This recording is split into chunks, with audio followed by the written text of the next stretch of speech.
আচ্ছা, ধরো কোনো এক গভীর রাতে তোমার সাথে কথা বলতে খুব ইচ্ছা করতেছিল, তোমারে মেসেজ দিলাম, মেসেজটা সিনও করনি, তোমারে দেখতে খুব ইচ্ছা করতেছিল, তাই কল দিলাম, কলটাও রিসিভ করতে পারোনি।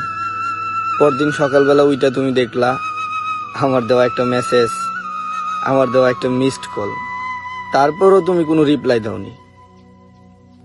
তারপর ফেসবুকে ঢুকলা, ফেসবুকে ঢুইকা স্ক্রল করতে করতে করতে করতে হঠাৎ আমার বন্ধুর দেওয়া কোনো একটা পোস্ট তোমার সামনে আসলো, আর সেইখানে আমার একটা ছবি দেওয়া, আর সুন্দর করে ক্যাপশনে লেখা, আমাদের ছেড়ে এভাবে চলে যাবি বন্ধু কোনোদিন ভাবতে পারিনি।